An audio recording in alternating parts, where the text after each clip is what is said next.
Selamat siang, rekan-rekan sekalian. Assalamualaikum warahmatullahi wabarakatuh. Pada kesempatan ini, saya mungkin akan memaparkan tentang pemanfaatan pesawat udara tanpa awak, atau mungkin sering dikenal sebagai drone, berkaitan dengan pemanfaatannya untuk pengelolaan sumber daya alam dan lingkungan. Ada beberapa case yang nanti mungkin akan saya coba paparkan bagaimana pemanfaatan drone ini di dalam membantu pengelolaan sumber daya alam dan lingkungan. Saya sehari-hari adalah dosen di Sekolah Ilmu dan Teknologi Hayati di beberapa program rekayasa kehutanan, rekayasa pertanian, kemudian di biomanajemen, dan juga di program profesi insinyur, dan sering juga saya membantu Pak Asep di PSLH berkaitan dengan masalah pengelolaan lingkungan ini. Baik, saya mohon waktunya untuk beberapa saat menjelaskan dan menyampaikan poin-poin penting tentang pengelolaan tentang pemanfaatan PUTA atau drone di dalam kaitannya dengan pengelolaan sumber daya alam dan lingkungan. Baik, waktunya. Sudah kelihatan Pak ya? Ya, sudah. Baik, saya memberikan judul Drone for Natural Resource and Environmental Management. Jadi biar mudah mengingat bahwa 4 ini for, untuk, dan juga for ini kita berhadapan dengan revolusi industri 4.0. Dan mau nggak mau teknologi ini sudah masuk ke dalam kehidupan kita sehari-hari. Ini yang menjadi perhatian kita. Jadi dasarnya begini, kita ini adalah makhluk ekologis yang memang kehidupan sehari-hari kita ini selalu berada dalam ecological space. Dan ini mungkin bisa kita menunjukkan bagaimana sesungguhnya sumber daya alam lingkungan ini bagaikan tubuh kita. Jadi ada yang di hulu, tengah, hilir, dan lain sebagainya. Ini nggak boleh kebalik. Kalau misalnya kebalik, itu yang disebut dengan kerusakan atau degradasi itu sudah mulai. Jadi yang namanya bagian hulu, bagaimana kita memperlakukan kepala kita, dan bagian hilir, bagaimana mungkin di sini limbah-limbah itu atau misalnya industri kota dan sebagainya ada di sini. Jadi kalau misalnya bagian bawah ini di atas, ini akan menimbulkan degradasi. Jadi yang sesungguhnya kita ini ada dalam sebuah ecological space. Nah, di dalam ecological space ini kita pahami, kita ini hidup dengan berbagai macam modal alamiah. Jadi yang disebut dengan modal alamiah ini, ia ada resources sama ecosystem services. Jadi kita nggak sebagai makhluk ekologis, nggak bisa terlepas daripada natural resources and ecosystem services. Salah satunya misalnya udara bersih, atau juga air, H2O misalnya. Ini adalah sebuah jasa ekosistem yang sesungguhnya dihasilkan dari ekosistem yang baik. Dan tentunya permasalahannya bagaimana kita harus mendapatkan natural resources dan ecosystem services ini secara berkelanjutan. Artinya berkelanjutan di sini, bagaimana kita senantiasa mendapatkan kuantitas yang cukup, kualitas yang baik, dan kontinuitas waktunya selalu tersedia. Ini yang harus kita jadi perhatian. Jadi bagaimana misalnya ecological space ini atau sumber daya alam dan lingkungan ini harus kita jaga, itu pertanyaannya karena kita itu makhluk ekologis. Tidak pernah ada kita menggantikan air H2O walaupun senyawa itu sederhana dengan senyawa yang lain. Atau misalnya menggantikan oksigen, gara-gara kita punya mobil mewah dan sebagainya, udahlah ganti dengan CO dari knalpot. Itu nggak bisa, karena kita itu adalah makhluk ekologis. Jadi ini yang menjadi dasar kenapa sumber daya alam lingkungan itu harus kita kelola dengan sustainable, karena kita makhluk ekologis. Dan nggak mungkin yang namanya ekosistem services itu keluar dari naturalisasi yang rusak. Nah, perkembangan selanjutnya, kita juga melihat ketika kita mengelola sumber daya alam dan lingkungan, kita butuh teknologi. Teknologi itu kenapa kita butuhkan? Pertama adalah teknologi bisa mempermudah pekerjaan, dan kedua, teknologi itu adalah meningkatkan nilai tambah. Ini yang penting. Jadi ini adalah manfaat utama ketika kita menggunakan teknologi. Jadi kalau misalnya teknologi bikin ribet Bapak Ibu, tinggalkan aja teknologi. Gitu kan? Kalau memang dia tidak mempermudah pekerjaan, malah mempersulit dan tidak meningkatkan nilai tambah.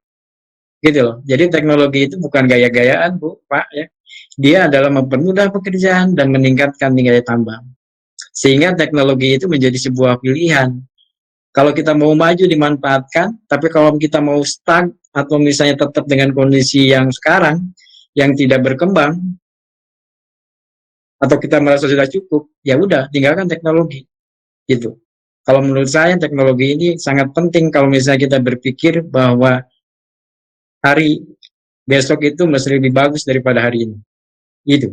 Ya. Nah, ini ada salah satu ekonom dunia, Schwab, yang di dalam bukunya itu Revolusi Industri 4.0, dia menyebutkan bahwa di dalam era digital ekonomi baru ada beberapa hal yang mungkin akan kita rasakan. Pertama adalah komunikasi dengan 5G, 5G. Kemudian, nah ini yang kedua nih, dia menuliskan bahwa the use of commercial drone, artinya drone digunakan untuk kebutuhan-kebutuhan yang tidak hanya kegiatan konsumsi, tapi dia juga berkaitan dengan kegiatan produksi. Dan yang ketiga adalah Internet of Things. Kemudian ada juga yang disebut dengan Digital Health. Nah ini mungkin nanti kita perlu waktu khusus. Saya mengembangkan apa yang disebut dengan healing forest, yang sesungguhnya itu adalah menuju pada Digital Health. Bagaimana environment memberikan healing service sehingga kita bisa lebih nyaman.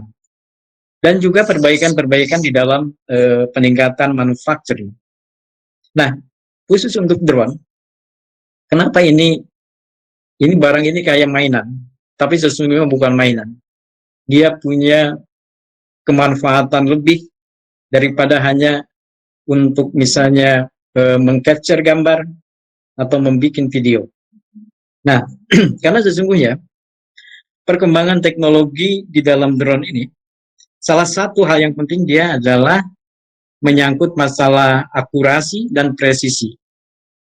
Jadi kalau misalnya di dalam penginderaan jauh atau misalnya dalam akuisisi data spasial, kita mengenal ada beberapa pendekatan misalnya. Apakah kita melakukan pengukuran langsung di lapangan secara terestrial, atau mungkin juga kita menggunakan citra satelit. Itu adalah beberapa pendekatan, dan yang mungkin yang sekarang sedang tren dan akan kelihatannya akan berkembang, ini adalah drone for mapping. Ini yang mungkin nanti di belakang saya akan ceritakan bagaimana saya dan rekan-rekan di komunitas drone melakukan upaya untuk menyebarkan drone for mapping ini, sehingga berbagai lapisan masyarakat memiliki kesempatan untuk mengetahui bagaimana drone ini bisa digunakan untuk mapping. Nah, selanjutnya ini ada data dari FAO dan VWC yang menunjukkan tren yang sangat menjanjikan. Baik itu untuk infrastruktur, transportasi, security, dan lain sebagainya. Nah, saya sendiri di SITH, Sekolah Ilmu dan Teknologi Hayati, juga mengembangkan drone-drone untuk pengembangan pertanian.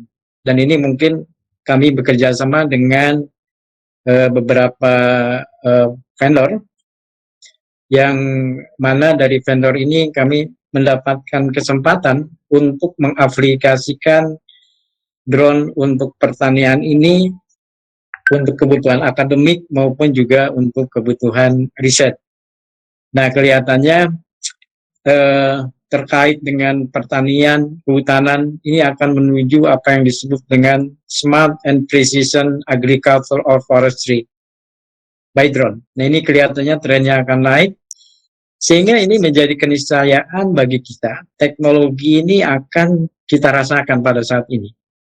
Jadi bukan cerita lama-lama lagi, ini sudah dilakukan. Cuman mungkin masih dalam skala yang masih terbatas.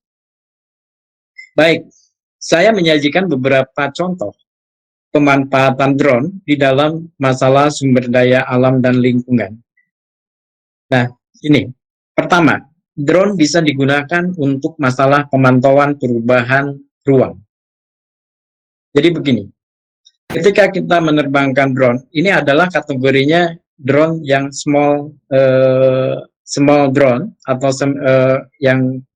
yang small itu di bawah 25 kilo. Ini contoh saya menggunakan dengan anak-anak mahasiswa waktu praktikum untuk memetakan perubahan yang terjadi di kampus kita.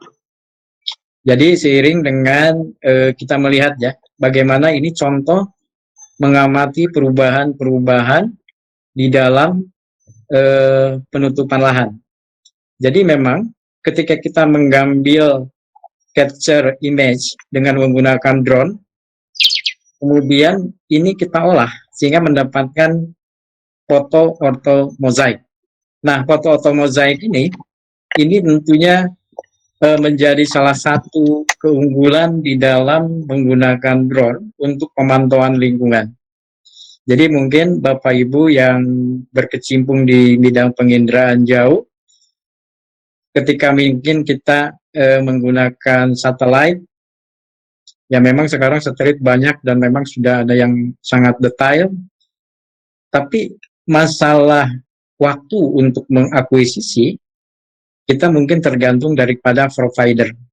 Atau kalau misalnya dibutuhkan, kita misalnya menyurati dengan instansi yang berwenang untuk mengelola citra satelit ini.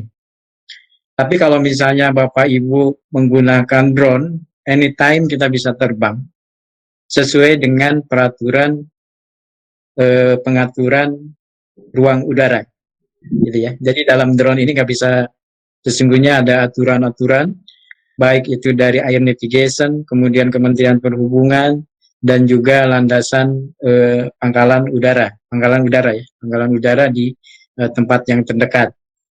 Karena yang namanya drone atau unmanned aerial vehicle, sesungguhnya dia jangan sampai mengganggu kegiatan penerbangan yang berawak atau yang disebut dengan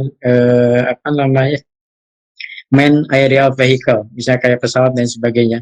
Jadi secara etis, kalau misalnya ada kita di daerah yang memang itu masuk jalur penerbangan atau kawasan keselamatan operasional penerbangan atau yang kawasan yang prohibit dan lain sebagainya, itu memang kita harus mentaati masalah itu, karena kepentingan keselamatan manusia itu jauh lebih penting daripada drone ini. Itu adalah, sehingga menerbangkan drone kita harus memiliki etika dan memahami tentang proses peraturan yang berlaku di dalam ruang udara di mana kita akan terbang.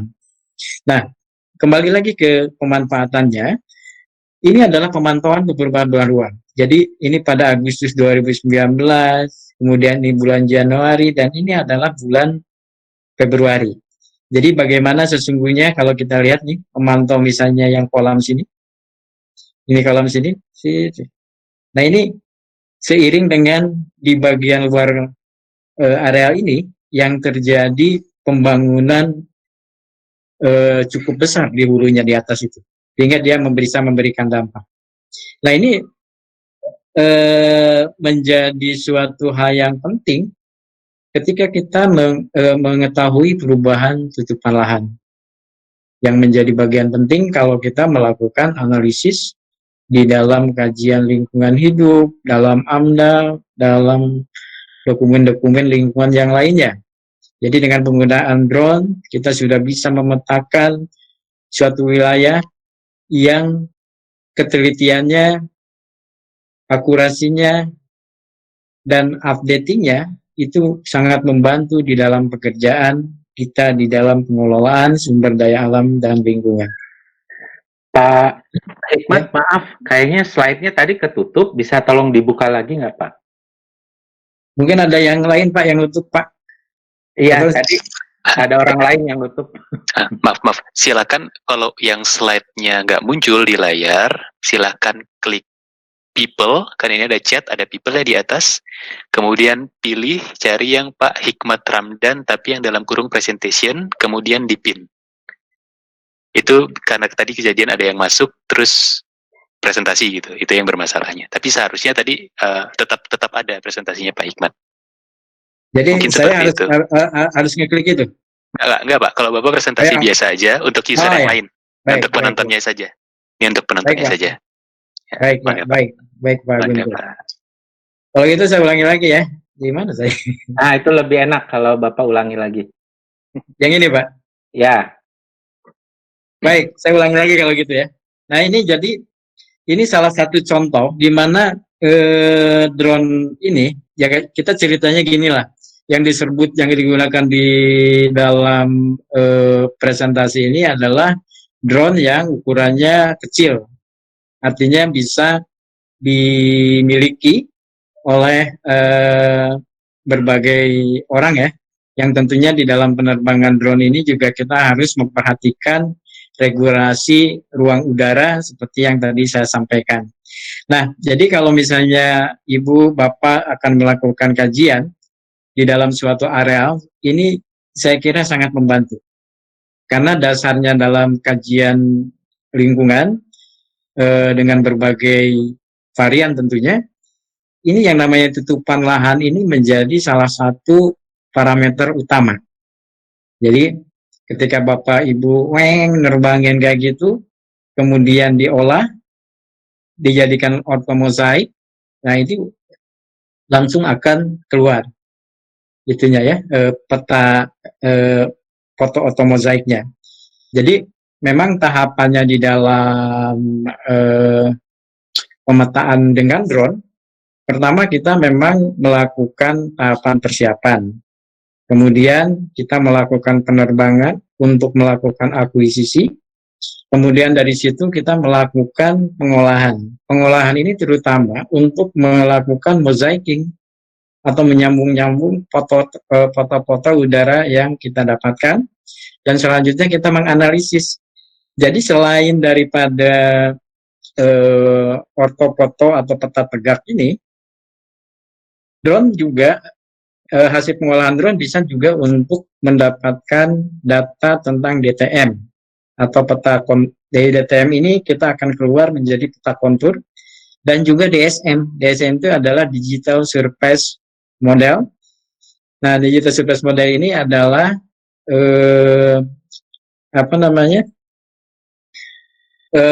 DTM ditambah dengan objek, ya kan? Sehingga kalau kita mau menentukan tinggi objek, itu tinggal DSM dikurangi dengan DTM. Saya kira banyak perangkat lunak yang digunakan untuk menganalisis tentang data foto ini. Nah, dengan kita memahami proses di dalam pengolahan data drone ini, nanti di belakang saya akan sampaikan beberapa turunan aplikasinya. Saya kira kurang lebih ada 13 yang akan kita sampaikan ke belakang. Nah, ini juga tadi sama seperti contoh tadi, jadi bagaimana kita ini memonitor misalnya perairan, ya, kondisi perairan di satu wilayah. Nah, ini tentunya akan berkaitan juga dengan lingkungan di dalamnya dan juga lingkungan di sekitarnya. Itu satu, pemantauan perubahan. Nah, kemudian yang kedua, kita juga karena data dari hasil mosaiking, ini merupakan data raster. Nah, kita juga mengembangkan bagaimana interpretasi tutupan lahan ini selain dengan OSM,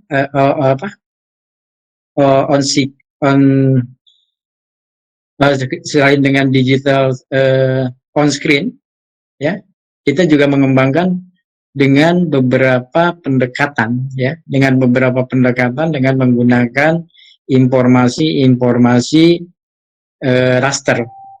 Jadi kalau kita dapatkan peta tutupan layang tadi, isinya kalau kita buka kan minimal itu ada 3 band, red, green, blue. Nah, ini ada satu informasi data di Semenanjung Malaysia tahun kemarin yang minta diolah untuk pengembangan industri bambu. Jadi dia mengirim data kasarnya, kemudian kita mosaiking, kemudian kita coba interpretasi dengan menggunakan beberapa parameter. Jadi kita menggunakan beberapa parameter yang digunakan untuk menentukan tutupan lahan. Jadi tidak single RGB aja. Jadi di situ ada yang disebut dengan GRVI. GRVI itu adalah Green Red Vegetation Index. Nah, kenapa saya menggunakan GRVI, tidak menggunakan NDVI? GRVI itu adalah satu dari puluhan persamaan matematis di dalam raster kalkulator yang digunakan untuk menduga NDVI. Karena selama ini, pertanyaan daripada kita, ini adalah bagaimana kita menggunakan data-data yang disebut sebagai true color, red, green, blue, untuk menduga nilai-nilai indeks vegetasi. Nah, karena kita memang yang paling ideal adalah menggunakan kamera multispektral, karena harganya juga relatif mahal, itu hampir 90 jutaan kurang lebih. Nah, makanya berbagai pendekatan dicoba oleh para ahli. Termasuk yang kami coba dengan mahasiswa saya, Saudara Sony, untuk mencoba memetakan, menganalisis interpretasi tutupan lahan itu tidak dengan cara digitasi. Tentunya ini masih banyak harus penyempurnaan. Jadi kita coba GRVI, kemudian juga kita dapatkan dari data ini adalah DSM dengan DTM, sehingga kita mendapatkan dari raster kalkulator adalah tinggi objek. Nah, kemudian di sini juga kita coba bukan hanya 2, tapi tambahin lagi. Nah, ini juga bisa diturunin menjadi grayscale, ya. Nah, akhirnya GRVI, grayscale dan sebagainya ini bisa nanti dengan pengolahan di dalam pengolahan secara raster, kita bisa menentukan mana yang bambu, endapan, genangan, lahan terbuka, semak, pertanian. Ini bukan HHS tapi mesh, ya. Jadi adalah bangunan tempat pekerja itu tinggal. Ini adalah salah satu yang kami kembangkan, dan ini tentunya pengembangan ini masih perlu untuk ditindaklanjuti oleh Bapak Ibu. Yang pasti bahwa walaupun memang kita masih memiliki standar, ya, kayak misalnya Phantom 4 Pro, Mavic 2 Pro atau lain sebagainya, tipe-tipe yang berkamera true color, jangan berkecil hati, banyak metodologi pendekatan untuk menganalisis tentang indeks vegetasi. Dan saya dengan tim mengembangkan ini untuk melakukan analisis tutupan lahan. Nah, yang ketiga, ini adalah bagaimana kita melakukan analisis untuk erosi tanah. Jadi, Ibu Bapak yang bergerak di bidang konservasi lahan, tanah dan air, memahami apa yang disebut dengan UMUS-GISLE atau Universal Soil Loss Equation yang dikembangkan oleh Wiesmeyer. Jadi di dalam pokoknya dia mengembangkan 6 parameter. 4 dari 6 ini bisa didapatkan dengan drone. Ya. Bagaimana kita akan mendapatkan faktor lereng, panjang dan slope, dan CP, faktor vegetasi dan tindakan konservasi.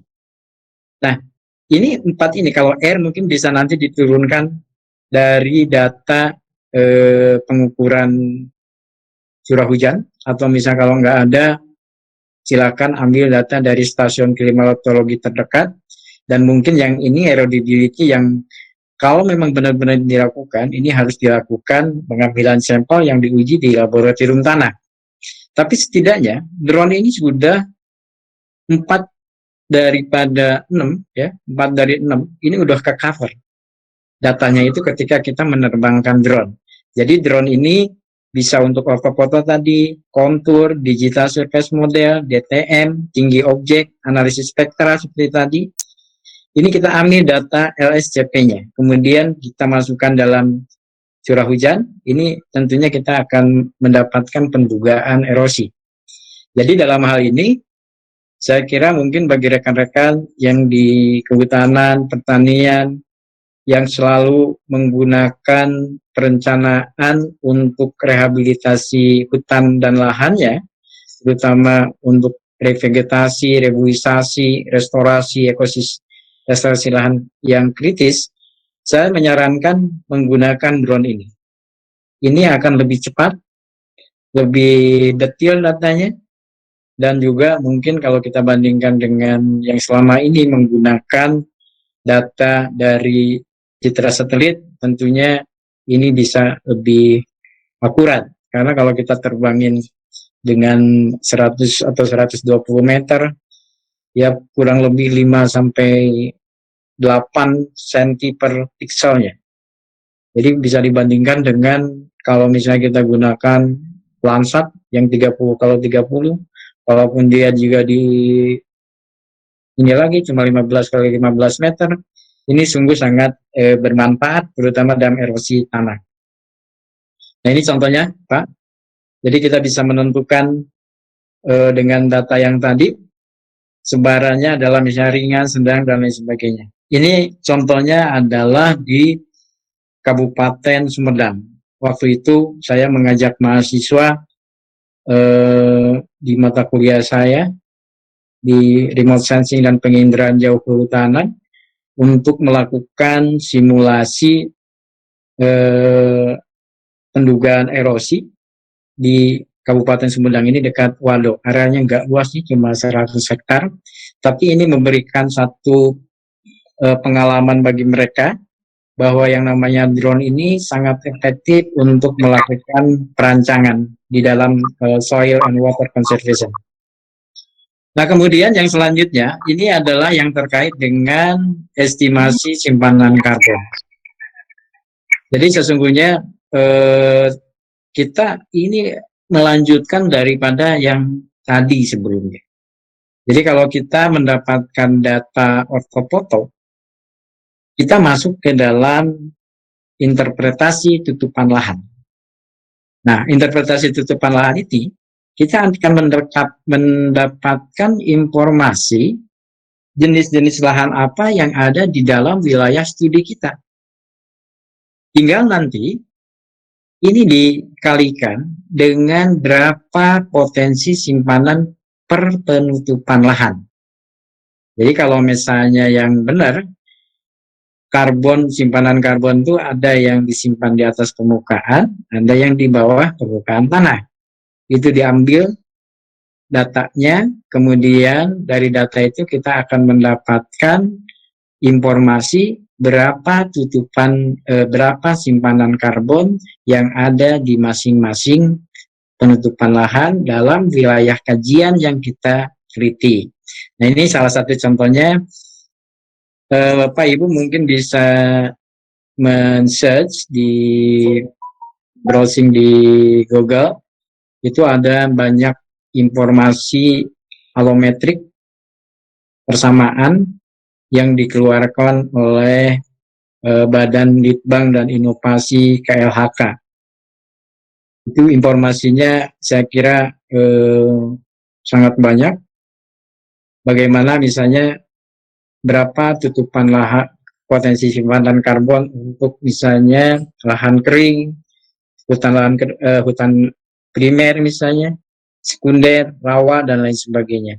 Jadi yang penting di sini adalah Ibu Bapak melakukan interpretasi tutupan lahan, apakah ini dengan digitizing on screen atau dengan metode pendekatan berdasarkan nilai-nilai raster. Yang penting hasilnya adalah dapatkan interpretasi. Nah, kemudian tutupan-tutupan lahan ini dikalikan dengan, misalnya ini jenis tutupan lahan, kemudian berapa estimasi ton per hektarnya, ya. Ini nanti akan didapatkan data ini, Pak, Bu, ya. Potensi karbonnya, misalnya pemukiman nih ada luasan sekian, tapi kan potensi karbonnya nggak ada. Jadi yang ini contohnya ini adalah ada yang sawah, ada yang hutan tanaman. Nih, ya. Jadi ini luasnya ini dikalikan dengan ini nih tabel yang sebelumnya, sehingga kita akan dapatkan estimasi simpanan karbon.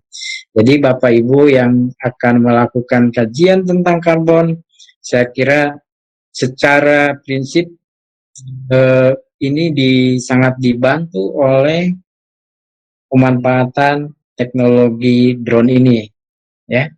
Itu Pak. Jadi ini aja tutupan lahan dikalikan dengan simpanannya, kita akan dapatkan estimasi simpanan karbon di wilayah kajian kita. Sederhana ya Pak ya, Bu, ini cuma satu slide, tapi kalau ngerjain sesungguhnya ini bisa beberapa bulan gitu ya, terutama untuk mendapatkan data simpanan karbonnya, Bu, Pak ya. Ini yang harus dilakukan.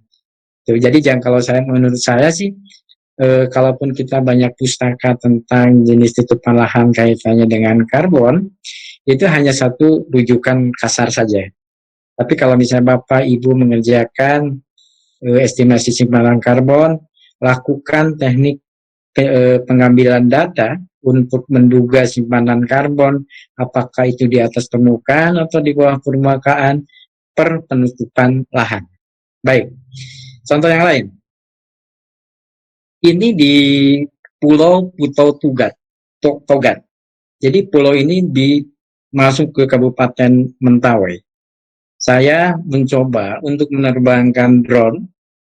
Ini saya terbangin kurang lebih kalau totalnya itu 4 jam, Pak. Dengan istirahat. Itu kan. Ini areanya 425 hektar.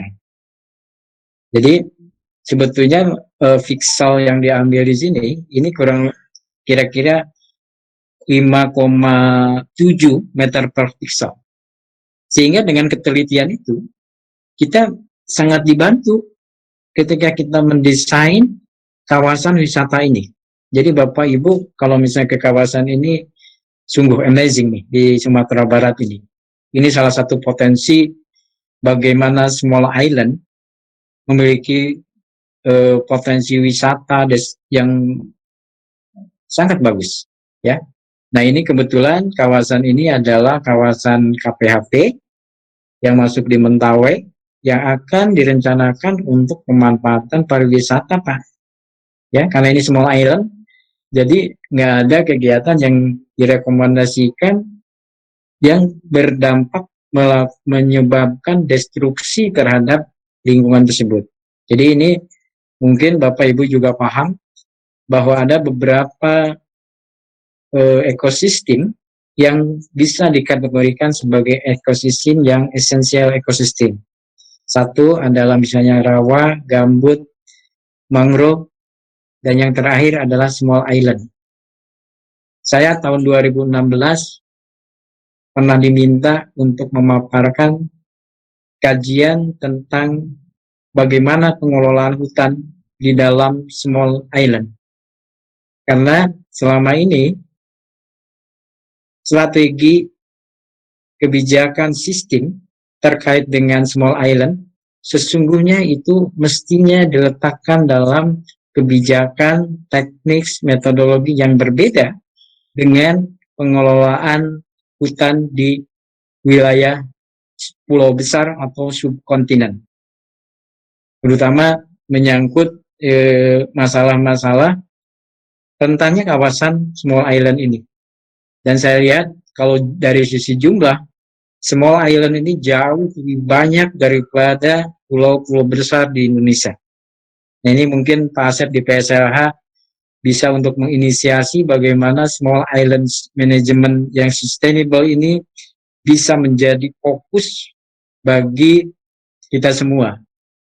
Ya, ini belum banyak sih kebijakan-kebijakan atau misalnya yang kaitannya dengan small island.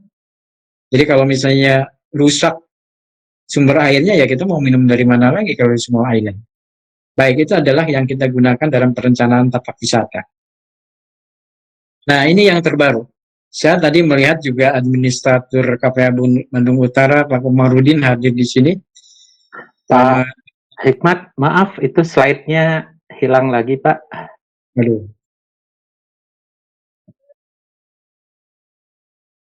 Siap, Pak, siap. Tadi saya baru nyampe mana? Yang pulau ini ada, Pak? Ada, Pak? Belum lama kok, Pak. Belum lama. Tadi terakhir yang tutupan lahan karbon. Ini. Ini, Pak. Ya, itu Prof. Benar. Nah, halo. Ya, ya. Nanti kalau misalnya nggak kelihatan langsung interupsi aja karena saya nggak ada monitor. Oke. Baik. Jadi saya ulangi lagi, ketika misalnya tadi kita dapatkan foto ortofoto, kemudian kita lakukan interpretasi tutupan lahan, baik on screen maupun juga dengan metode yang supervise atau yang lain sebagainya. Nah, masalahnya kita harus mendapatkan informasi per penutupan lahan itu, potensi simpanan karbonnya berapa. Jadi ini biasanya kalau memang dilakukan, kita mengambil sampel di tiap penutupan lahan. Apakah misalnya bagaimana penutupan lahan di hutan alam, primer, sekunder, dan lain sebagainya.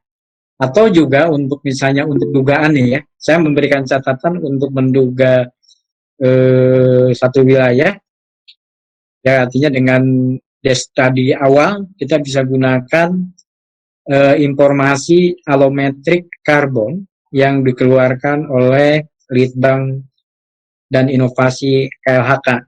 Saya kira di internet bisa di-download.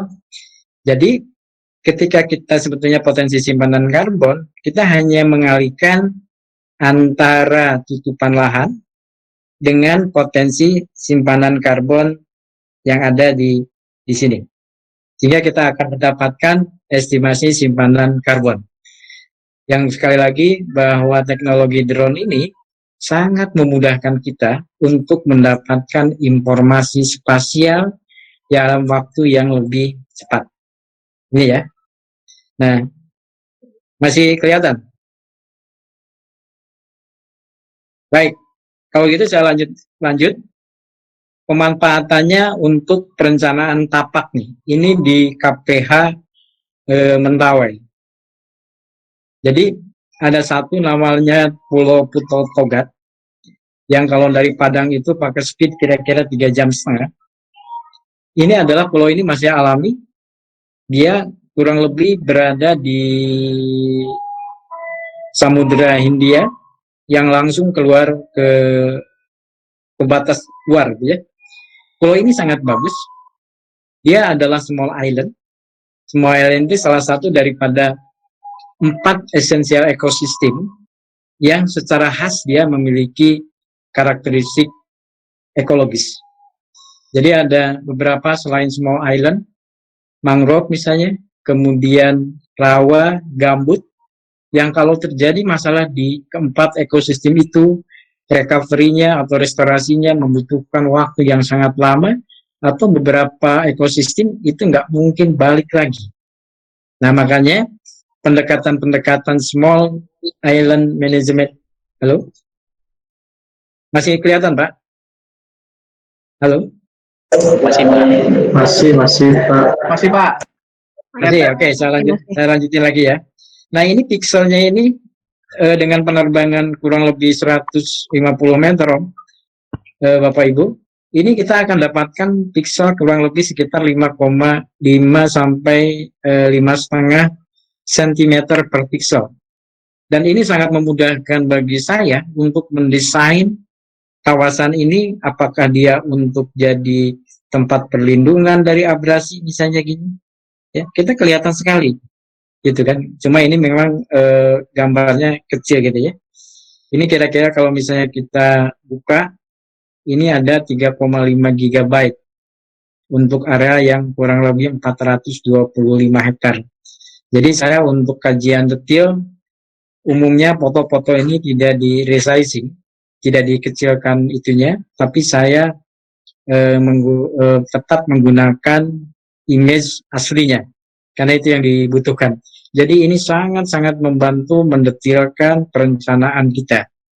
Jadi kalau biasanya kita cukup waktu beberapa minggu, ya dengan ini bisa 2-3 hari lah kita bikin draft, ini untuk apa, dan lain sebagainya. Karena ketika kita memberikan, menganalisis daripada spasial dengan jelas, ini akan sangat memudahkan kita. Nah, baik. Ini masih kelihatan nih tentang healing forest. Ini yang mungkin banyak ditanyakan temuan ini. Jadi memang di beberapa negara, terutama di Jepang, orang menyebutnya adalah forest bathing atau shinrokyu. Tapi saya menyebutnya adalah healing forest, hutan yang menyembuhkan. Kenapa? Ini mungkin Bapak Ibu perlu sedikit tahu background-nya. Jadi begini, teori ini dikembangkan karena saya ini basic dan latar belakang sama kerjaan sehari-hari ini adalah berkaitan dengan environmental, berkaitan dengan forest. Saya bukan seorang medical doctor atau dokter medis. Cuman ini ceritanya begini. Ini adalah sesungguhnya cerita asli yang saya alami. Jadi waktu 2016 saya kena sakit, kena serangan jantung dan komplikasi dengan beberapa penyakit. Waktu itu tahun 2018 saya ada pekerjaan di Palu untuk menganalisis tentang salah satu KPHP di daerah Sulawesi Tengah. Waktu itu saya berangkat, kemudian saya tinggal di perbatasan hutan. Saya tidak bekerja, Pak. Cuma dari hotel naik itu, teman-teman saya yang alhamdulillah yang membantu pekerjaan, saya cuma diem jalan-jalan 18 hari di dalam hutan di KPHP Tinombo, Damplas Tinombo. Nah, saya waktu itu pulang ke rumah, saya merasakan lebih sehat. Malah habis dari Damplas Tinombo, atas panggilan Allah saya berangkat haji, di sana saya sehat. Kemudian saya berpikir, ini kenapa gitu. Kemudian saya baca bukunya King Lee tentang forest bathing. Saya menemukan hal yang sangat menarik. Bahwa manusia itu adalah makhluk ekologis. Dia selalu butuh ekosistem. Lalu saya berpikir, kemudian saya mengajukan dana riset ke ITB lewat P3MI dan dibiayai. Saya melakukan riset selama 2 tahun. Jadi disitulah ketemu bahwa ekosistem dalam hutan itu ada yang memiliki yang disebut dengan healing service. Nah, healing service inilah yang memberikan kenyamanan terhadap 5 panca indera kita dan 1 gerak. Jadi, orang yang disebut dengan nyaman, itu dia akan menurunkan stres. Dan dari stres inilah, tentunya dia akan mampu mengendalikan, mengurangi, merecovery kesehatannya dia. Saya bukan cerita orang lain, ini saya cerita saya sendiri. Sehingga pengalaman saya di Sulawesi Tengah tahun 2018, itu menginspirasi saya untuk membuat penelitian ini. Dan sampai sekarang, saya mencoba untuk beberapa site di Jawa Barat. Yang pertama di Kamojang, itu ada TWA wisata alam Ciberem, itu pertama kali saya di situ dengan mahasiswa saya, saudara Mega. Kemudian yang terakhir saya di KPH Bandung Utara. Dan mungkin di forum ini ada Pak Komarudin sebagai administraturnya. Ya, terima kasih Pak atas kesempatannya bagi saya dan tim untuk menjalankan teori atau temuan tentang healing forest ini. Jadi healing forest ini ketika Bapak Ibu ketemu dalam sebuah titik, sebuah spot, di dalam sebuah green space, atau misalnya forest ecosystem, Bapak akan merasakan nyaman. Gitu. Jadi syarat nyaman itu apa Pak? 5 panca indera sama 1 gerak. Nah inilah yang akhirnya saya dan tim merumuskan karakteristik yang disebut dengan healing forest. Itu tidak semua hutan Pak. Hanya spot-spot yang harus memenuhi syarat ini. Nah ini yang saya kasih warna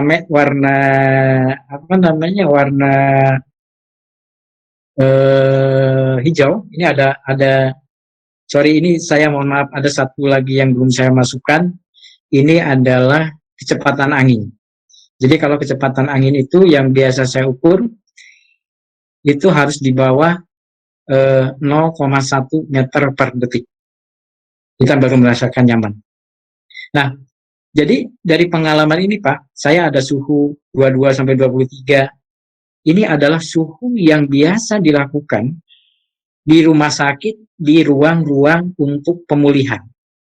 Jadi ada peraturan Menteri Kesehatan tahun 2019 yang mengatur tentang kondisi parameter lingkungan yang harus dipenuhi di lingkungan rumah sakit. Jadi saya nggak ngasal nih menyantumkan ini. Kemudian ada kelembaban Pak. Ini ada kelembaban 40-60, kemudian intensitas dalam cahaya yang sejuk. Nah, kemudian ini kebisingan Pak. Jadi kebisingan ini, ya, ini di bawah 50 desibel. Nah, data yang sebelumnya sih, kalau saya sih menyarankan ini adalah nilai ambang batas untuk healing. Jadi perlu Bapak Ibu pahami, healing forest ini adalah bukan repressing, tapi ini adalah upaya untuk mendapatkan jasa kesehatan yang bisa keluar oleh ekosistem itu. Dan kuncinya dalam healing forest itu karena kita satu menyadari bahwa kita ini makhluk ekologis dan kita berada dalam ekosistem. Filosofisnya adalah Bapak Ibu ketika ketemu dengan lokasi ini lakukan reconnecting to people. Itu yang penting. Nah, ini yang tiga faktor ini, kebisingan. Jadi ini dikaitkan dengan keberadaan sumber kebisingan. Misalnya ini jalan raya. Ini adalah contoh yang di Puncak Bintang Bandung. Ya sebetulnya ini begini Pak. Yang sebelah sini adalah Patahan Lembang nih. Ya kan? Ini ada jalan setapak. Saya waktu itu dengan Pak ADM jalan ke sini. Di samping dia lokasinya ini sering banyak orang yang menggunakan motor Pak. Ada jalan setapak tuh, motor trail di sini.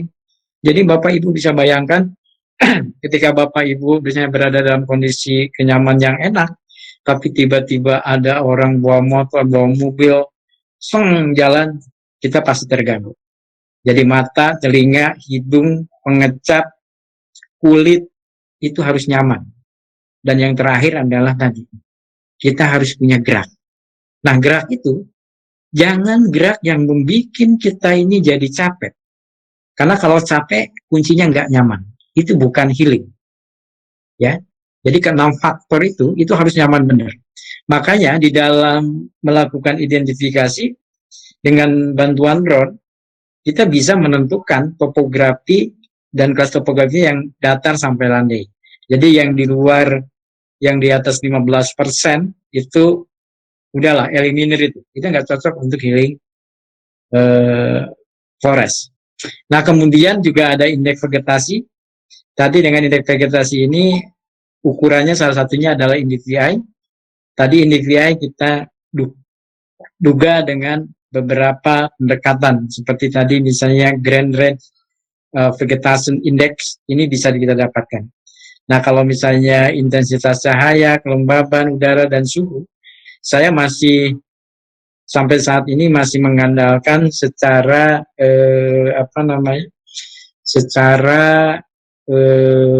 langsung ke lapangan. Tapi kalau misalnya kita udah ketemu dengan yang 3 faktor ini, nah yang lainnya nggak usah lagi di survei.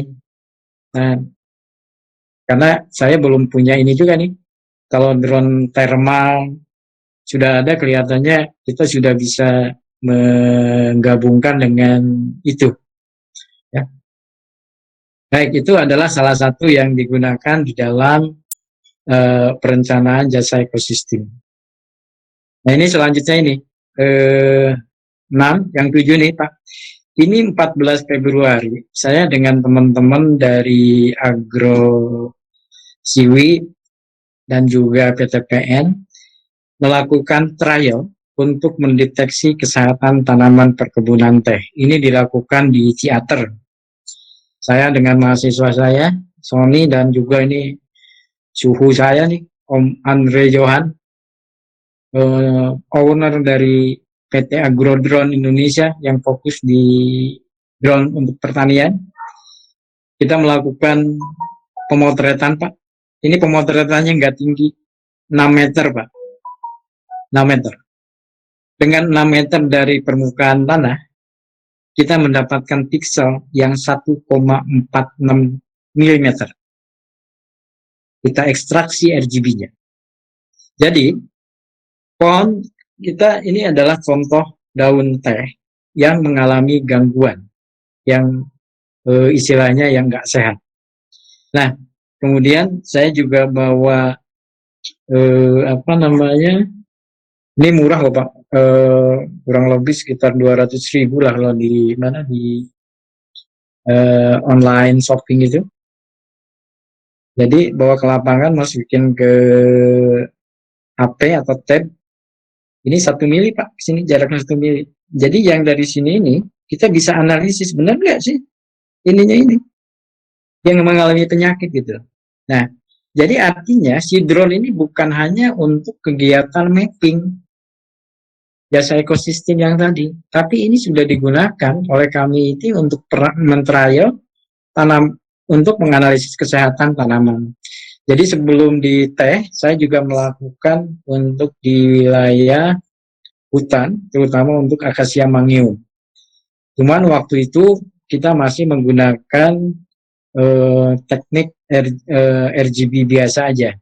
Nah, kalau yang di teh ini, kita sudah melakukan apa yang disebut dengan mengcombine beberapa band, apakah itu RGBI, grayscale, DGCI, GRVI.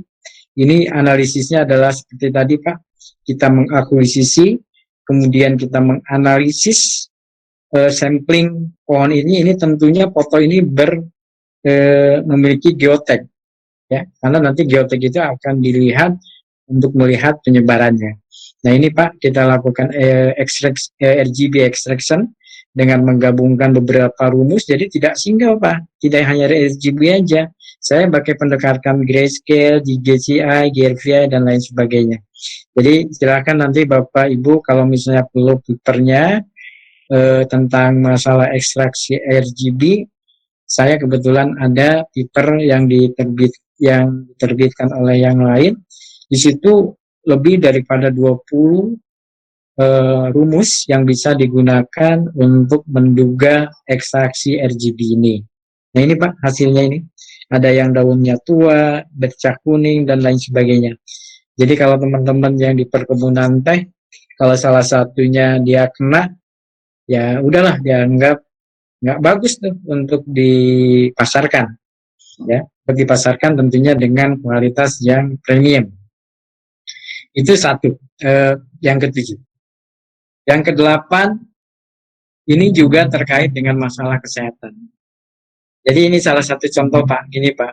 Ini salah satu contoh, misalnya ini satu kampung, kita terbangin drone misalnya, ini kalau nggak salah dulu tuh 60 meter lah, saya iseng-isengan aja itu. Terbangin 60 meter, gitu kan. Kita dapatkan data kurang lebih 2 cm. Nah, ini kalau kita besarin Pak, contohnya misalnya contoh nih Pak, ini hanya simulasi nih, hanya simulasi.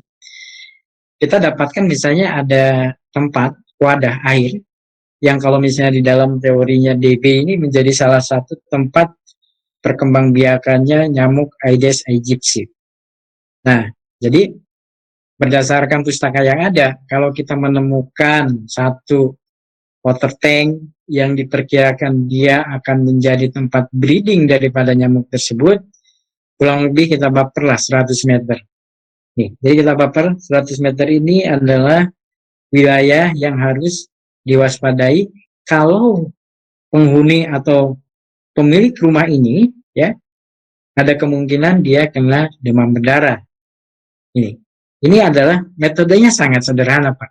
Jadi Bapak-bapak nggak perlu memiliki pengetahuan pengolahan data yang sangat canggih. Tapi ini sangat bermanfaat. Gitu kan? Sekali main Bapak akan dapatkan data itu. Ya, kasih poin, kemudian lingkari dengan buffer. Ini contohnya 100 meter. Sederhana sekali, Pak. Ya, sederhana. Yang penting memang kita memahami apakah ini 100 meter, 200 meter, dan sebagainya, kan itu ada pustakanya, Pak. Sebetulnya saya ada juga yang kemarin itu di Semenanjung Kampar. Itu di KPHP TBS kemarin saya pernah ke sana. Ada yang satu wilayah itu yang pas masuk ke dalam, saya ketemu dengan jejak harimau yang masih baru, Pak. Di orang sana nyebutnya di sekitar camp Korea. Karena dulu tempat orang melakukan kajian tentang RIDD di Riau itu salah satunya di situ. Jadi kita tahu kalau daya jelajahnya harimau itu kurang lebih 25 km persegi. Jadi tinggal kita bikin lingkaran, ketemu, Pak. Jadi kira-kira 8-9 km jari-jarinya, itulah pada saat ditemukan si harimau itu ada di dalam sekitar itu. Ini adalah manfaat daripada sistem informasi geografis yang berbasiskan dengan drone. Nah ini Pak, ini dengan data yang sama Pak. Ini saya pakai untuk membantu masyarakat di sana juga. Saya print A0, kemudian kita ajak rekan-rekan dosen untuk pemberdayaan masyarakat dalam apa Pak? Mendesain lahan pekarangan.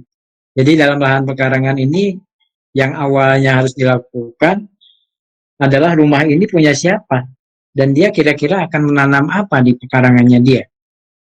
Jadi kalau Bapak Ibu perhatikan dengan data yang tadi, ini adalah potret udaranya sama, ortomozaiknya sama. Ya.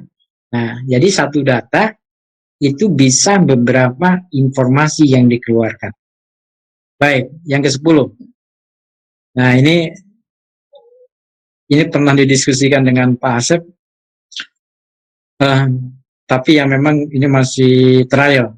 Dan kemudian, jadi bagaimana konsep drone ini untuk pemantauan kualitas udara.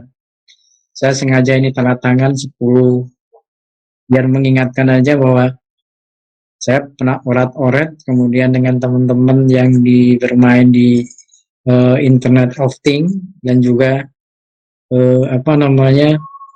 senior saya di Abdi Om Darmawan yang juga memberikan apresiasi karena beliau ahli aeromodeling, bagaimana konsep drone integrated Internet of Things ini bisa dilakukan. Ternyata dari hasil diskusi ini bisa dilakukan, cuman masalahnya tadi terkait dengan masalah sensitivitas dari kualitas udara tadi, sensornya. Ini yang ahlinya Pak Dr. Asep Sofyan ya kan. Tapi secara prinsip, jadi bagaimana kita melakukan monitoring kualitas udara, ini contoh lah ya. Contoh misalnya ada pabrik ngeluarin asap, lewat cerobong asap, pabriknya ditutup Pak. Bapak terbangin aja, Ibu terbangin drone yang memang di sini ada sensor kualitas udara yang dipasang sini.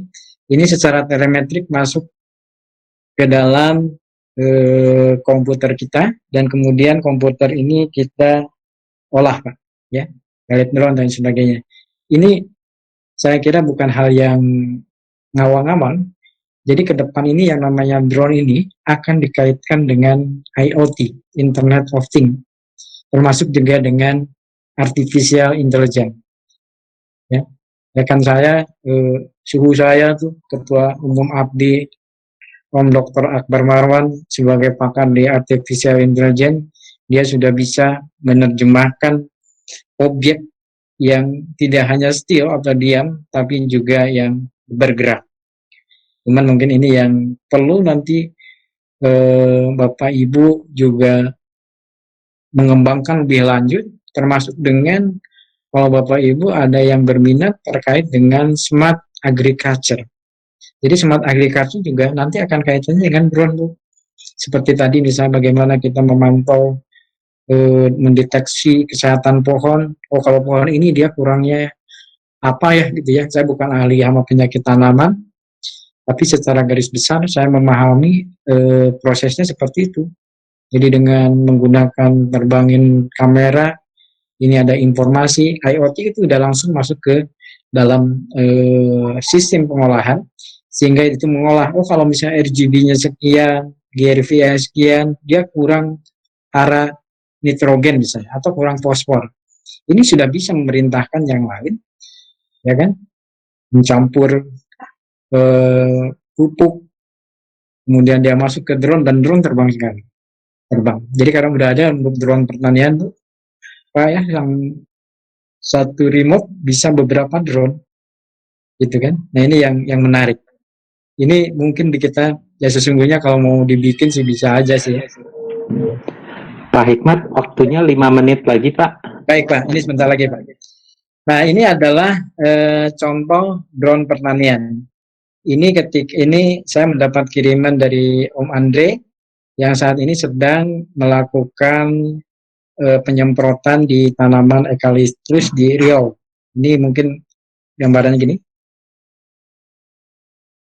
Dia menggunakan ya ini yang 16 liter bawahnya. Nah kemudian, nah ini yang menarik Pak. Jadi ini adalah di Subang ketika ini meinikan untuk pengaliran ulat gerayak. Ya, jadi ulat gerayak ini biasanya malam hari Pak. Penyemprotan petani biasanya dia tidak mungkin malam Pak. Takut ular lah macam-macam. Nah ini kalau kita siang-siang memetakan dulu, malamnya ini terbangin Pak. Ini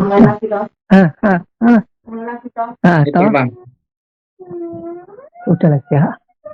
Nah, ini kan terbang. Nah, ini Besok aja sudah, besok kan gitu ya. ini Besok Allah ini ya. paginya kita udah mendapatkan hama tadi udah Iya, ini. besok. Nah ini yang saya lakukan untuk di sawah di Indramayu Pak. Ini. Jadi ada demo.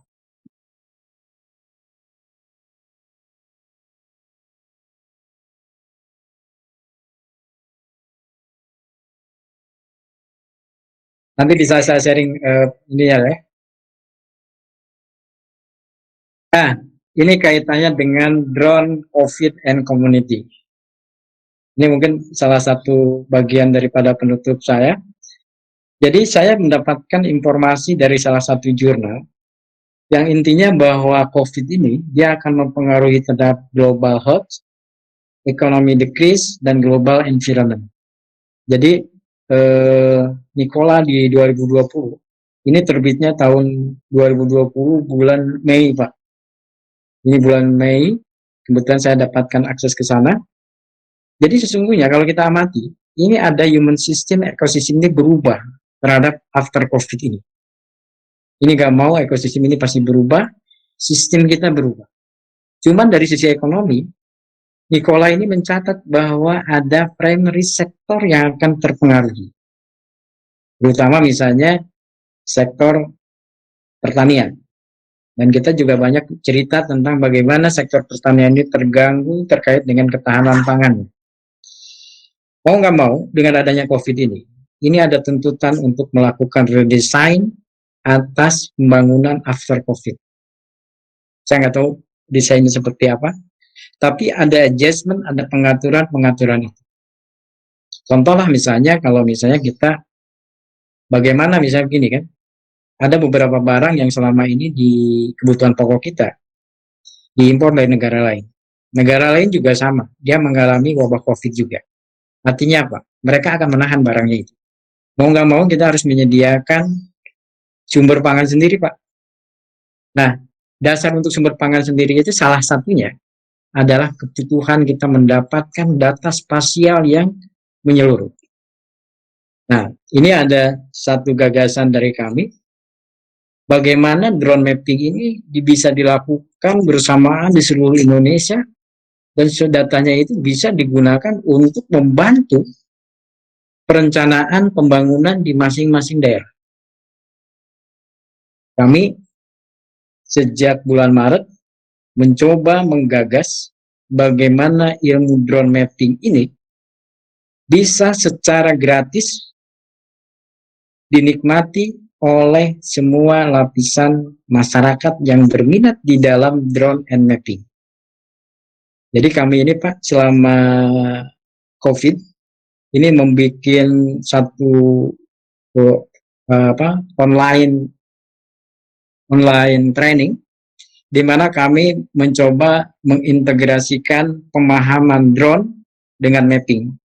Karena mohon maaf Bapak Ibu, selama ini banyak orang yang menggunakan drone, tapi belum memahami pemanfaatannya untuk kegiatan pemetaan. Begitu juga orang-orang pemetaan, masih banyak yang belum memahami tentang bagaimana supporting teknologi drone untuk membantu pemetaannya dia lebih akurat, lebih presisi, dan lebih update, juga anytime bisa kita terbangkan. Nah, ini kami mencoba Pak. Ini contoh-contoh. Nah, ini Pak. Ini adalah contoh peserta kami yang dari Papua, Om Ian. Dia nggak punya latar belakang sebagai orang GIS, tapi dia dengan mengikuti modul yang kami sajikan, alhamdulillah Pak, ini dia sudah bisa menampilkan sebuah peta yang bukan hanya informatif, tapi juga indah. Jadi artinya GIS ini selain Geographic Information System, juga kalau kita melihat peta yang dihasilkan, tampaknya tidak salah kalau GIS ini juga diplesetkan sebagai gambar indah sekali. Jadi informasi spasialnya ada, keindahannya ada, Pak.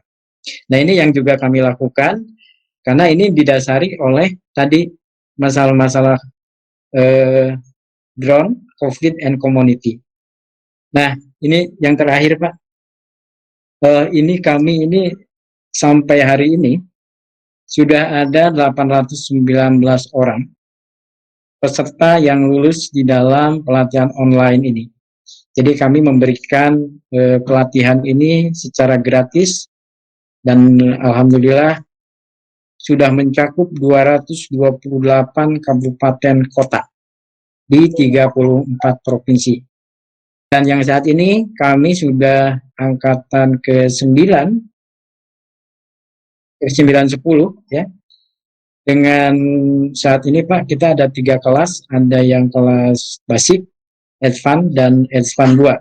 Jadi silakan Bapak Ibu, adik-adik mahasiswa yang mau bergabung dengan kami di Mapping Using Drone Community ini. Ya, jadi mudah-mudahan dengan sebaran seluruh Indonesia ini, Bapak, Ibu di Pemda, di UPT, di Dinas, dan lain sebagainya, ini database daripada teman-teman yang 819, ditambah yang sekarang 735 yang sedang belajar, insya Allah akan membantu bagaimana drone mapping ini bisa membantu kegiatan pembangunan di masing-masing wilayah. Mudah-mudahan kontribusi daripada kami pengurus, kemudian juga alumni di seluruh Indonesia ini banyak membantu bagaimana mapping ini bisa dilakukan dengan lebih baik. Karena ini menjadi sangat penting Pak di dalam perencanaan evaluasi pembangunan di masing-masing wilayah. Dan kami melihat bahwa spatial thinking ini menjadi sebuah keniscayaan di era revolusi industri ini. Saya kira begitu Pak Asep. Pak Dr. Asep Sofyan, terima kasih atas kesempatannya bagi saya untuk bisa sedikit berbagi pengalaman dengan Bapak, Ibu, Saudara. Mudah-mudahan ini menjadi bagian daripada motivasi kita untuk saling berbagi, karena berbagi itu indah sesungguhnya, Pak Asep. Ya. Terima kasih Pak Dr. Asep. Assalamualaikum warahmatullahi wabarakatuh. Waalaikumsalam warahmatullahi wabarakatuh.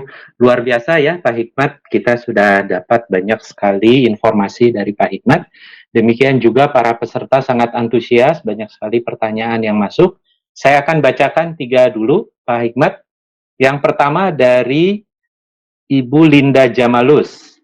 Pertanyaannya adalah, apakah drone bisa digunakan untuk menghitung persentase tumbuh tanaman pada kegiatan reboisasi atau RHL?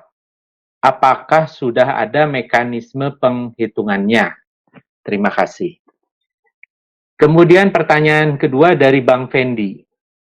Jenis drone apa saja yang digunakan untuk penginderaan jarak jauh? Pertanyaan ketiga dari Pak Darwis Awi. Apakah dengan menggunakan drone bisa mengetahui jenis-jenis mineral yang ada dalam suatu kawasan? Itu barangkali Pak 3 dulu, nanti kita lanjut lagi dengan pertanyaan selanjutnya. Terima kasih Pak.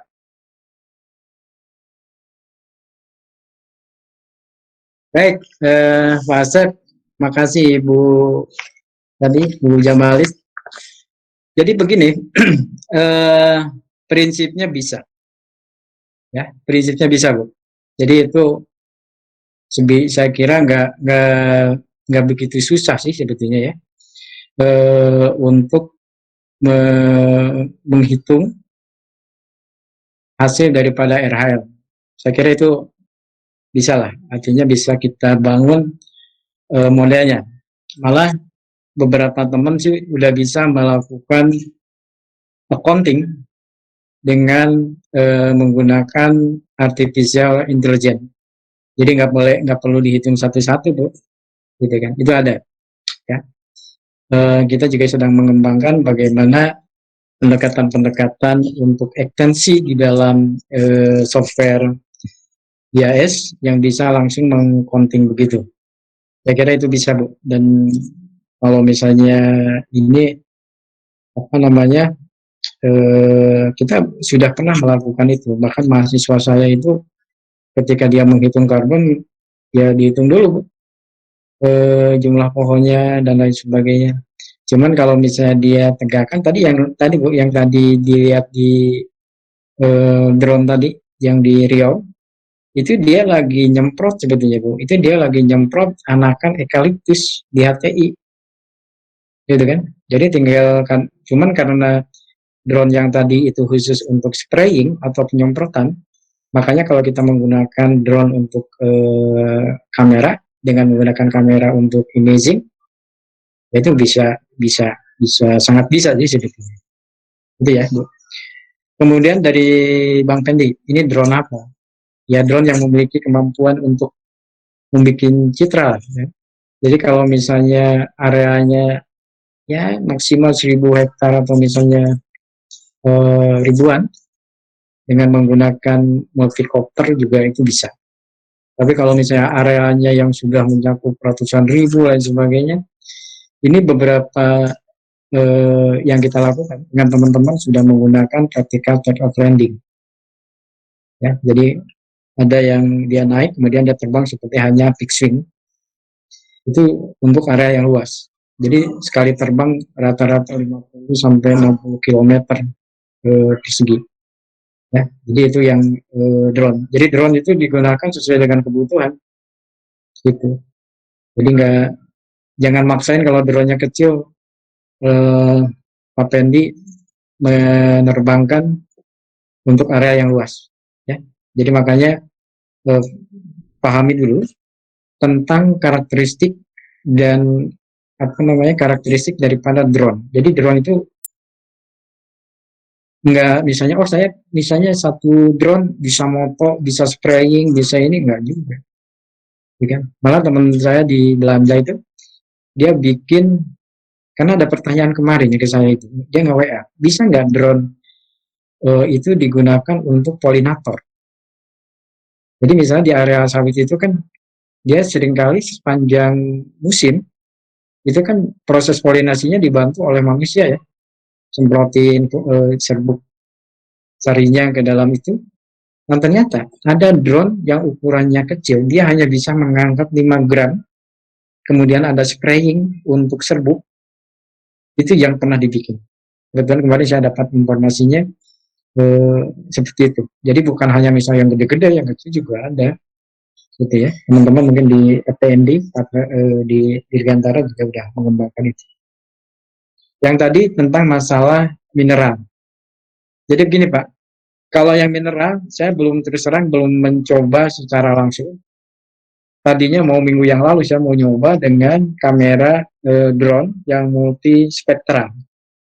Karena untuk misalnya identifikasi permukaan kandungan kandungan batuan yang terutama yang ada di atas permukaan itu dengan menggunakan kamera multispektral itu jauh lebih bagus. Dan saya agak kurang merekomendasi kalau misalnya kamera yang digunakan masih RGB, red, green, blue, gitu ya. Karena yang saya baca juga yang pustaka-pustaka terkait dengan drone for geologi itu dia umumnya menggunakan multispektral, malah yang ada yang hiperspektral. Jadi prinsipnya bisa Pak. Jadi umumnya kalau saya garis bawahi apa yang dilakukan dengan satelit Pak, bisa dilakukan dengan drone, gitu kan? Sehingga masalahnya kita mengeksplorasi metodenya disamakan dengan perangkat drone itu. Seperti tadi misalnya awalnya kita Landsat 8 menghitung NDVI, tapi ternyata ada rumusan-rumusan pendekatan yang lain yang bisa digunakan untuk melakukan pendugaan nilai tersebut. Saya kira itu Pak Asep, jawaban singkat saya. Mohon maaf kalau kurang memuaskan. Ini waktunya juga terbatas. Ya, terima kasih Pak. Pertanyaan berikutnya adalah, saya coba membacakan pertanyaan yang masuk dari YouTube, Pak. Ada 2 pertanyaan. Oke. Oh, ternyata sekarang nambah. Oke. Jadi yang pertama, seberapa besar dari Mbak Novitasari, seberapa besar ketelitian dalam penggunaan drone dalam pemetaan? Itu. Kemudian yang kedua dari Pak Lalu Rijal, menanyakan tentang harga drone, mana yang murah tapi bagus, yang standar untuk pemetaan. Kemudian yang ketiga dari Pak Akbar Maulana, bertanya tentang, ini mungkin kita harus bahas juga nih Pak, karena pelatihan KLHS kan sudah ada yang online Pak ya. Ini nanya, ini untuk drone bagaimana?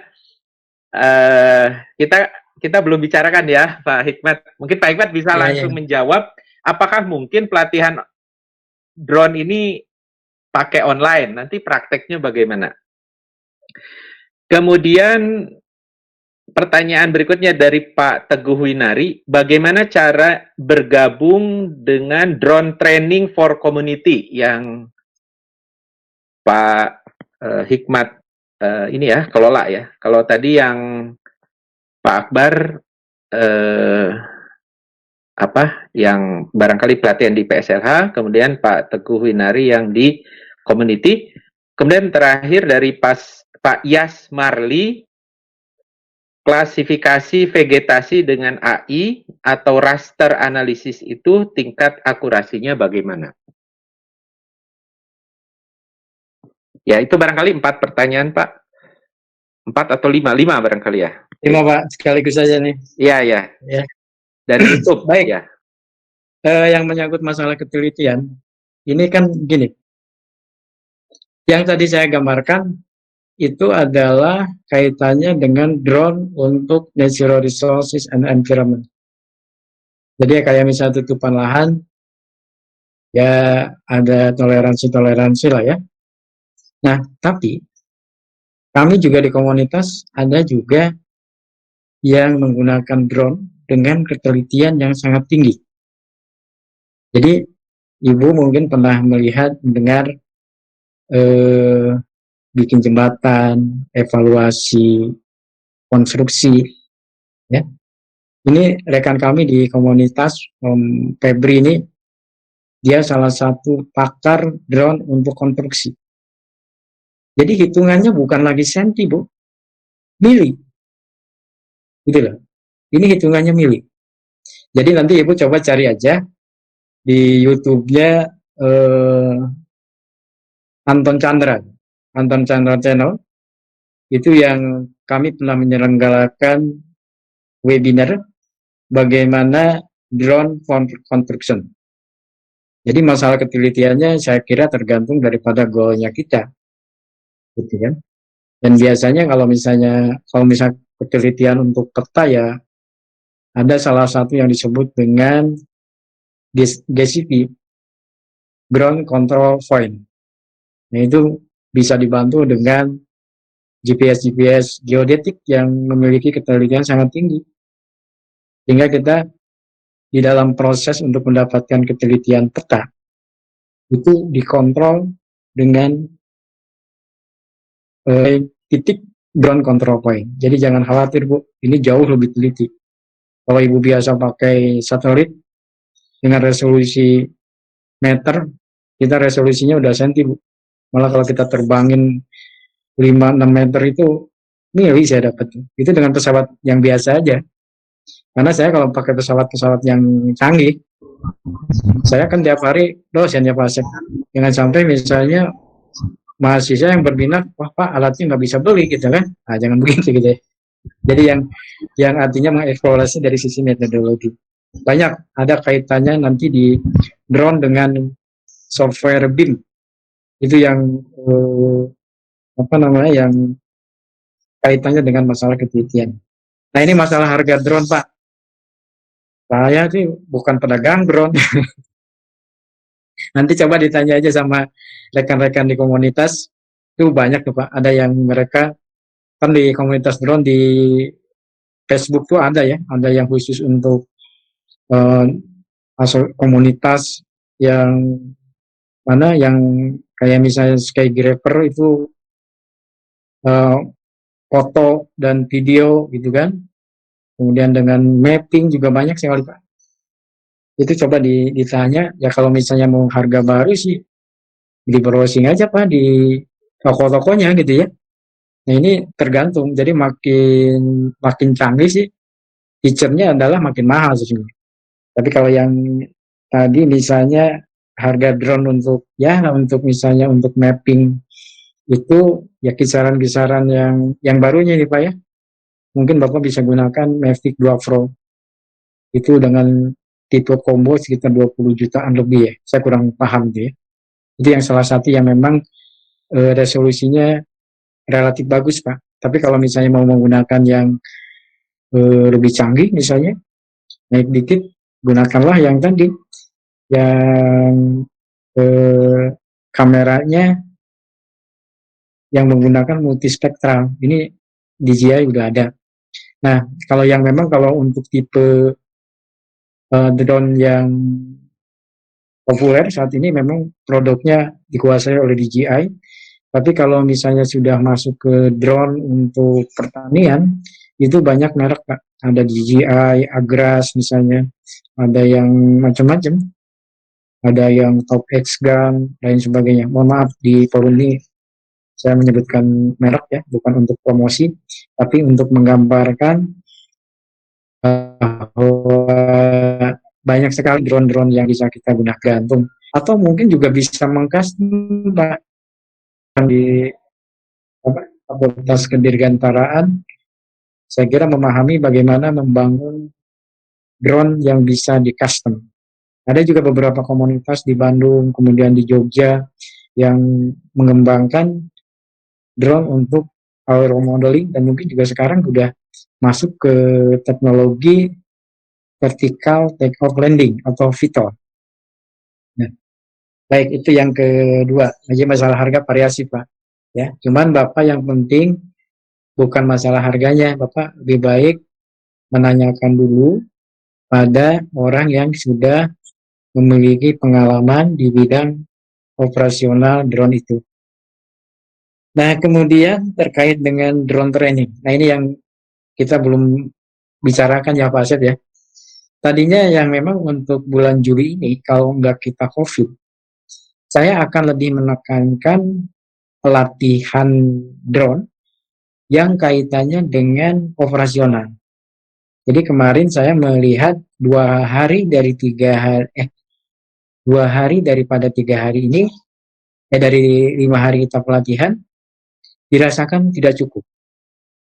Nah, oleh karena itu, saya sebetulnya akan mendesain bahwa pelatihan drone yang di PSH itu nanti lebih banyak ke masalah pengenalan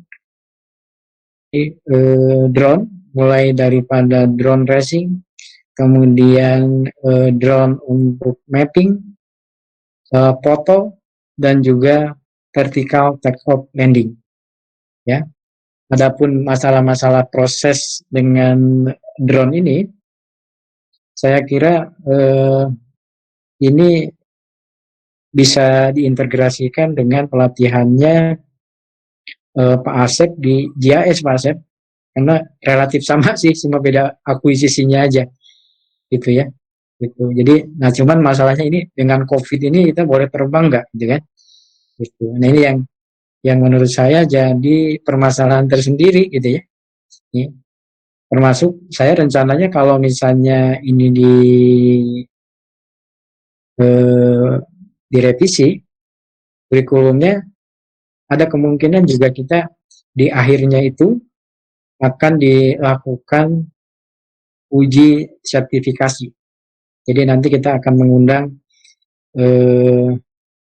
beberapa pihak yang terkait dengan sertifikasi untuk drone pilot ini.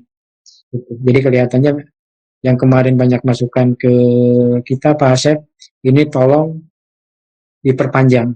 Nah, saya juga ada pengalaman di BPDASA Jambi, itu 5 hari, mereka kebetulan sudah punya experience di dalam penerbangan drone, sehingga ketika kita melakukan uji sertifikasi drone ke mereka, mereka bisa melakukan ujian praktek itu dengan baik.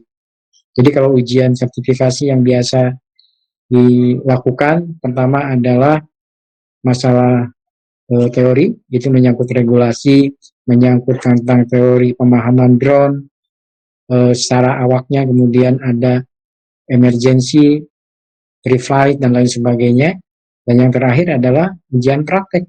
Jadi ujian praktek yang biasa kita lakukan, peserta itu diwajibkan menerbangkan drone dengan melakukan simulasi figur 8, jadi dia 8 gitu.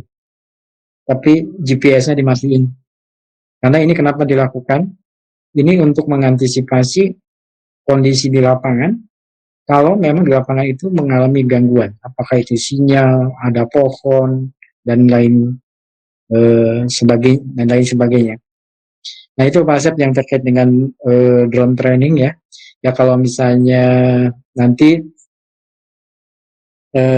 rekan-rekan atau Bapak Ibu mau bergabung, silakan Pak. Cuman ini pelatihannya agak yang online ini agak menyita waktu Pak. Gitu. Karena kami ada di kelas itu 18 jam Pak. 18 jam. Jadi Bapak silakan aja bisa melihat di channel Papua Mapping Center. Jadi kebetulan ini Papua Mapping Center ini adalah salah satu unit geospasial yang berada di Manokwari, di Universitas Papua. Dan saya mengakui rekan-rekan di Papua Mapping Center ini memiliki kemampuan teknis yang boleh dikatakan excellent, unggul, dan ada kemauan dia untuk berbagi ilmunya ini dengan siapapun tanpa bayaran, tanpa gratis. Dan ini saya bergabung di sana untuk membantu penyelenggaraan pendidikan pelatihan drone untuk komunitas ini. Dan kebetulan Pak Asep, saya sudah mendapatkan izin dari Pak Dekan SITH untuk mengelola kelas tersebut, Pak, sebagai kepala sekolah. Jadi mengatur tentang bagaimana pembelajaran itu bisa dilakukan. Dan alhamdulillah, nanti Bapak kalau Ibu kalau mau bergabung di FB aja Pak, di FB Group namanya Skygrapher Mapping. Skygrapher Mapping. Di situ kita ada ribuan rekan-rekan yang bergabung. Nah, cuman kalau misalnya mau ikut pelatihan, nanti ada pengumuman dari pihak, kami nyebutnya pihak sekolah ya, pihak sekolah untuk mengumumkan kapan ini dilakukan. Nah, cuman yang tadi Pak, syaratnya karena kami dalam pelatihan ini memegang prinsip kami menggratiskan pelatihan ini, dan kalau lulus mendapatkan sertifikat, kami minta adalah komitmen kalau memang udah lulus, tolong ilmu ini yang didapatkan oleh alumni ini disebarkan kembali, sehingga ilmu ini menjadi keberkahan kita semua. Itu syaratnya dari kami, Pak. Jadi kami nggak bukan apa-apa lah ya, gitu kan. Kami hanya membantu memberikan kesempatan bagi semua pihak, bagi semua lapisan masyarakat dari berbagai lagan, karena yang ikut di dalam pelatihan kami Pak, itu bukan hanya yang baru, tapi juga banyak yang sudah profesional, ya. Karena mungkin kalau yang profesional ini dia ya istilahnya mencoba untuk melakukan sharing dengan rekan-rekan yang lainnya. Nah itu juga mulai dari anak SMA Pak, anak SMA kelas 2 itu dari yang lulus kemarin itu Bintang namanya, dari SMA di Gianyar, sampai juga ada rekan-rekan yang juga dosen, yang doktor, juga ada yang aktif sebagai penilai di Majelis Persatuan Insinyur Indonesia. Yang pasti bahwa kita belajar ini sama-sama lah, sama-sama kita berbagi, sama-sama kita memperkokoh silaturahmi dan lain sebagainya, gitu Pak. Jadi silakan aja bergabung di Facebook group Skygrapher Mapping. Nanti modelnya begini Pak, kalau ada pengumuman, Bapak daftar di Google Form, dan nanti wali kelas kami nyebutnya, wali kelas ini Om Anton Chandra, beliau foundernya Skygrapher, satu-satu akan mengundang lewat WA. Bapak-bapak untuk bergabung di WA grup pelatihan. Kenapa ini kami lakukan? Kami menghormati bahwa individu yang masuk itu harus kita hormati bahwa dia serius masuk ke dalam pelatihan. Jadi Bapak Ibu jangan aneh, kalau memang di kelas itu ada yang bikin tidak nyaman, ada yang bikin ribet dan lain sebagainya, apalagi menghina atau menghardik temannya, guru di kelas, saya akan langsung merimot. Gitu. Jadi karena apa? Gitu kan? Keberkahan ilmu itu hanya akan terjadi kalau yang memberi ilmu sama yang menerima ilmu itu ikhlas. Itu kuncinya. Gitu Pak ya. Dan yang terakhir tentang kelas tadi AI dan raster dengan on screen digitizing. Saya kira ini relatif sama Pak ya. Kalau pengalaman saya yang tadi dengan raster itu sama, relatif sama. Memang pasti ada perbedaan-perbedaan, cuman yang harus kita pegang tidak ada satupun yang persis sama. Karena metodologi yang digunakan itu berbeda.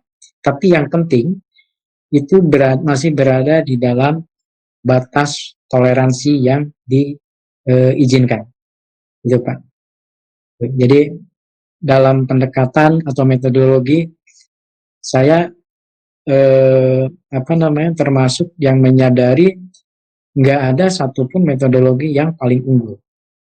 Makanya tadi Pak, dengan menggunakan raster, kenapa saya tidak menggunakan analisis raster itu dengan single raster RGB, tapi dengan menggunakan beberapa pendekatan rumus yang lain. Jadi tadi misalnya kita RGB. Nah, RGB mungkin dia masih dianggap kasar dalam menentukan objek. Saya langsung filter lagi dengan combine dengan apa yang disebut dengan grayscale. Itu nyambung lagi.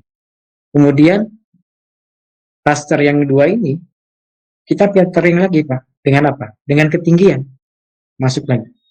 Sehingga dari kombinasi 3 pendekatan itu kita akan mendapatkan hasil filtrasi yang mendekati akurasi yang lebih tinggi. Jadi yang tadi saya sampaikan itu kita melakukan filtrasi beberapa kali dengan menggunakan rumus. Jadi nggak single misalnya seperti misalnya yang biasa dilakukan. Misalnya kita dapat citra satelit, buka NP atau buka ERDAS, kemudian kita bikin sampling area training sampelnya. Nah dari area training sampelnya itu kita bikin seperti itu nggak single gitu. Yang kami lakukan di sini. Jadi yang tadi yang hasilnya itu tentunya lebih akurat, tapi kita menyadari bahwa akurasi ini tidak mungkin 100% sama dengan kondisi di lapangan. Gitu ya. Yang penting akurasi itu bisa nilai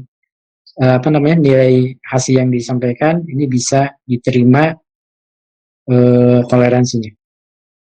Begitu Pak Asep informasinya. Iya, Halo Pak Asep. ya Pak. Terima kasih banyak Pak Hikmat. Kalau Ya, Pak. tidak online saya akan meminta semua bertepuk tangan ya. Tapi karena online mungkin dalam hati semua pasti mengapresiasi apa yang disampaikan oleh Pak Hikmat. Namun karena waktu ya banyak pertanyaan yang tidak bisa jawab, mungkin bisa kontak Pak Hikmat di alamat ini, barangkali di chatnya gitu Pak Hikmat bisa meninggalkan ya. Oke, sambil Pak Hikmat untuk memberikan alamat email atau HP atau WA, saya ucapkan terima kasih kepada Bapak Ibu yang telah berpartisipasi di dalam webinar. Silakan Bapak Ibu yang akan meninggalkan ruangan meeting. Kita sudahi pertemuan kita pada siang ini. Assalamualaikum warahmatullahi wabarakatuh.